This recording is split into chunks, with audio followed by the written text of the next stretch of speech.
অসমীয়া মুছলিমসকলৰ ওপৰত SR দি মানে অচিনাকি মানুহে নটিচ দি পেলাই মানুহক হাৰাশাস্তি কৰিছে। গতিকে এনেকুৱা এটা হ'ব নালাগে, কাৰণ অসমীয়া মুছলিম মানুহখিনি কি অসমৰ বা ভাৰতৰ নাগৰিক নহয় নেকি?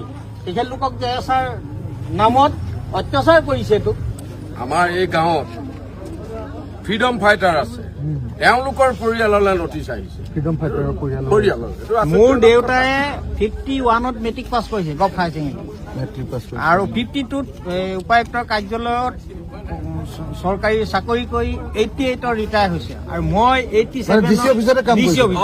মই 87ত DC অফিচত চাকৰি কৰি 2023ত ৰিটায়াৰ হৈছো। 36ত দুমাহ কৰিছো, কিন্তু মই ইলেকশ্যন অফিচতে চাকৰি কৰি আহিলো। 19 ইলেকশ্যনত আপোনাৰো SR আহিছে। মোৰ SR NRCতে কৰিলো।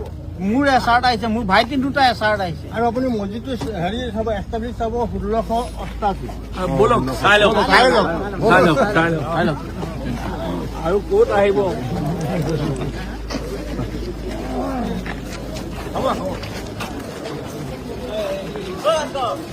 এনচাৰ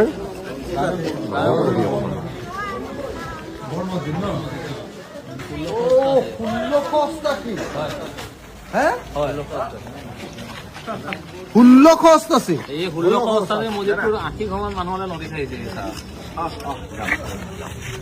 এতিয়াও গভৰ্ণমেণ্টত চাকৰি কৰা মানুহলৈ নটিচ। এই হেনচুৱা গাঁৱতো আহোম ৰজাৰ দিনত হেনৰখীয়াৰ কাৰণে হেনচুৱা গাঁও মানে হ'লগে।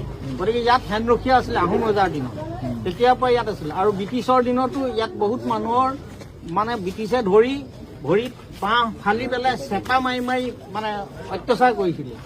আৰু বৃদ্ধসকলে কৈছিলে যে মানৰ দিনতো মানুহ মানে বহুত গাঁত খান্দি সোমাই আছিলে, মানুহেও বহুত অত্যাচাৰ কৰিলে।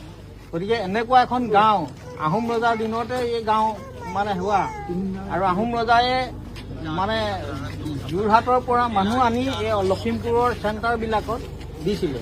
মোগল সেনাবিলাক এই হেৰিত কাৰিকৰী বিদ্যাত পাকৈত আছিলে।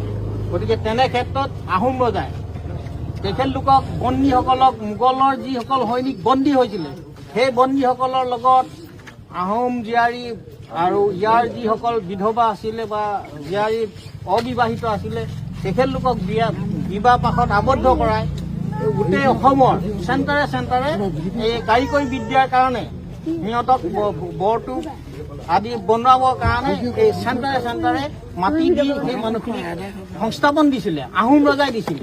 গতিকে সেয়েহে উত্তৰ অসমত যিবিলাক টাউন আছে, নগৰ আছে, সেই নগৰবিলাকত মেক্সিমাম বা বিশেষভাৱে মুছলিম